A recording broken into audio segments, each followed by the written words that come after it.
Xi Jinping named to a third term as General Secretary of the Communist Party of China.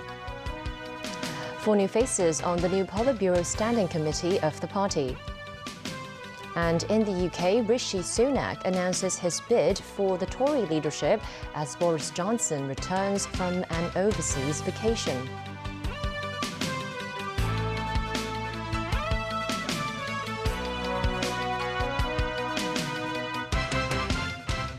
Good evening and welcome. The first plenary session of the 20th Central Committee of the Communist Party of China was held in Beijing this morning. President Xi Jinping was named Party General Secretary for a third term. The 7-member Politburo Standing Committee was also elected. 4 of the Politburo Standing Committee members are newcomers. 欢迎总书记和各位常委。 Embarking on his journey as the Party General Secretary for the third term, President Xi Jinping led the Political Bureau Standing Committee members of the party's 20th Central Committee into a meeting with media representatives. Xi presented the newly elected members to the press one by one. 我向大家介绍其他6位常委：李强同志。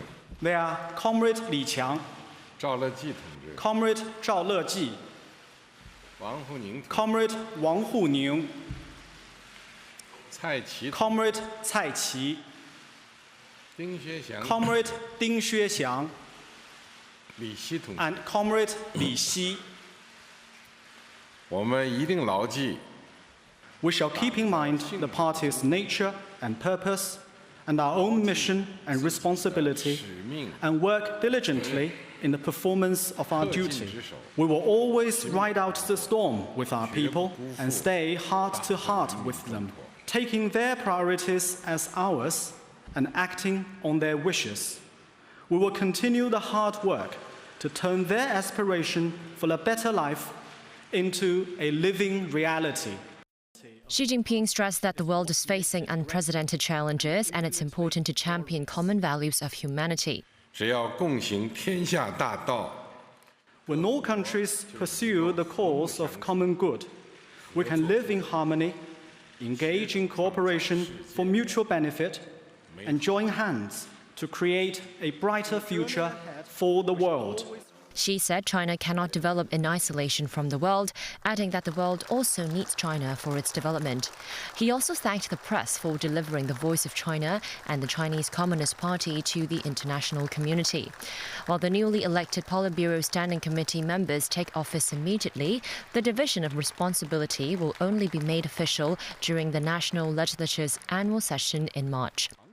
Meanwhile, there are 24 members in the new Politburo, 1 fewer than last time. Among the 13 new faces, almost half are below the age of 60. Many members of the Politburo come from the National People's Congress, the State Council, the military, and the provincial leadership. This is the first time in nearly 20 years that the Politburo has no female members. Hong Kong's Chief Executive John Lee sent his congratulations on the conclusion of the Party Congress in Beijing. He said Hong Kong will continue to strive ahead under Beijing's support for one country, 2 systems. John Lee wrote on social media saying the next 5 years will be key for Hong Kong to open a new chapter.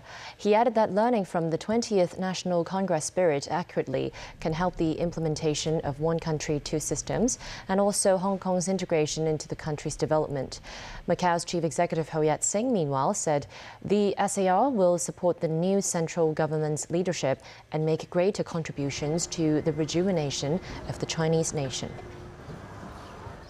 Chief Executive John Lee said he expects the decline in the city's workforce to soon plateau, and he has faith that upcoming governmental schemes will attract more talent to Hong Kong. The CE also said on a TVB program that residents who live in the newly announced light public housing projects could move into traditional public housing after 5 years. Timothy Lee has more.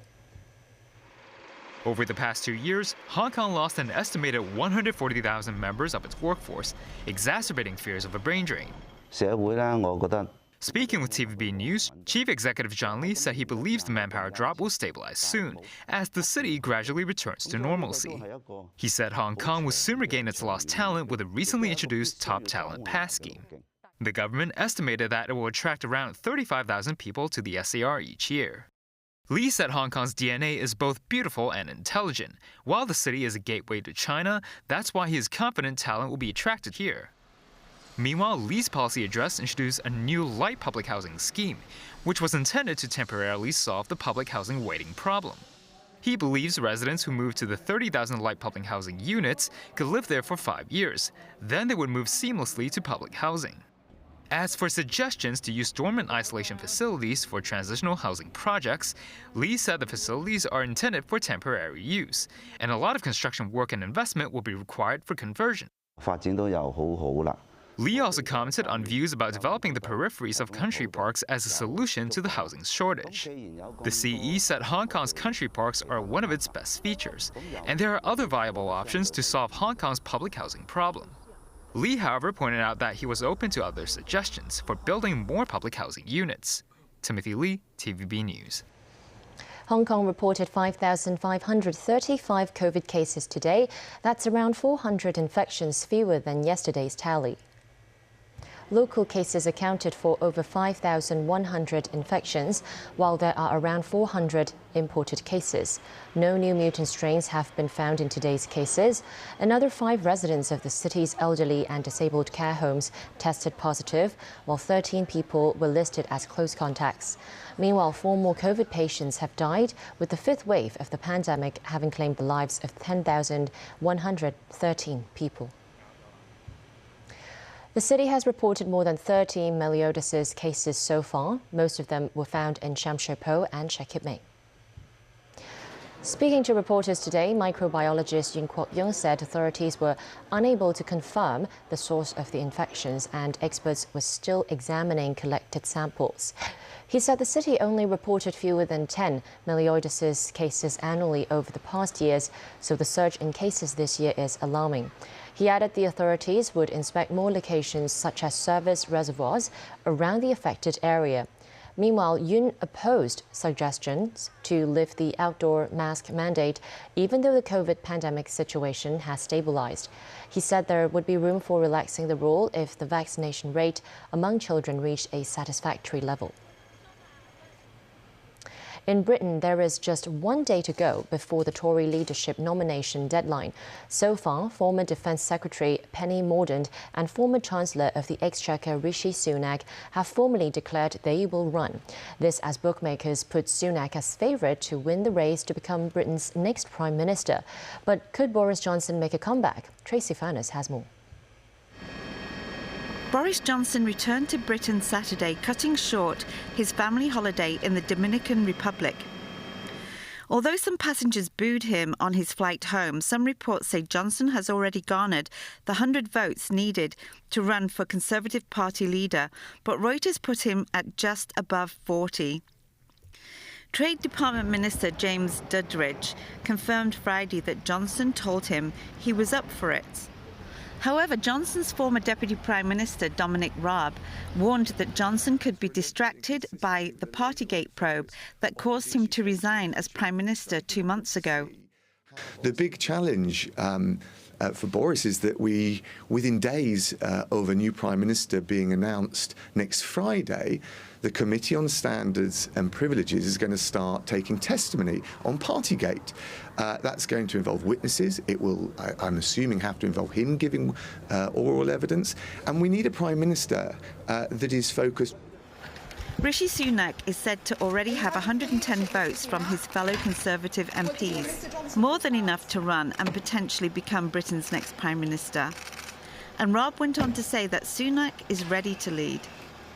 It's not going to be easy. There are these divisions, but actually if you look at that support and you look at the approach that he's taken, I think he's the person to take us forward. And it's critically important at this incredibly challenging time that we've got a government that can take us forward on the economy, on delivering on our manifesto for the British people.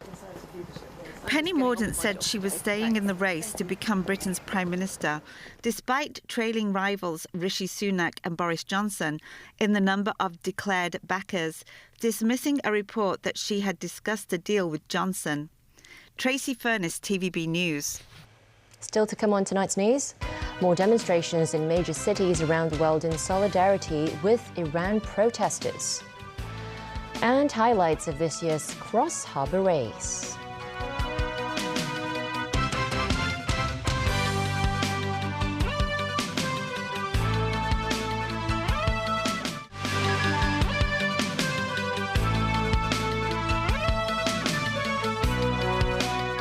Tens of thousands of demonstrators from major cities around the world marched in solidarity with Iran protesters. The gatherings in Europe and the United States were in support of uproar in Iran, sparked by last month's death of 22-year-old Mahsa Amini while in the custody of the country's morality police. Around 80,000 people took part in a freedom rally in Berlin on Saturday. They gathered in the center of the German capital around the Victory Column, with many waving Iran's pre-revolutionary flags and holding banners condemning the treatment of women in Iran. And thousands of people in London packed into Trafalgar Square, waving flags and chanting in support of those demonstrating against the government in Iran.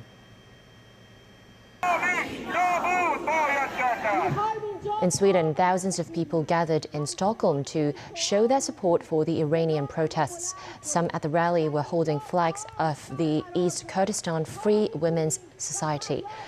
Demonstrations were also held in Washington, D.C. and Los Angeles in the United States.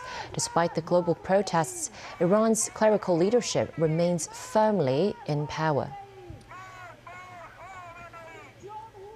An Indian rocket carrying 36 private internet satellites was launched early Sunday.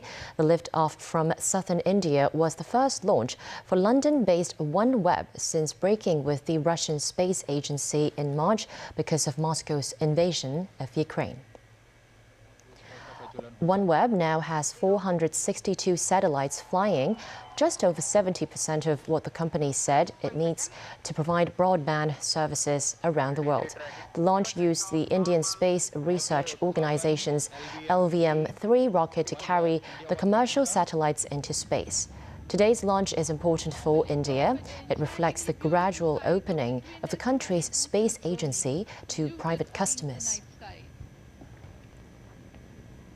In Costa Rica, 6 people, including the German businessman behind the American International Fitness Center's Gold's Gym, are feared dead after a small plane crashed into the coast just off Costa Rica.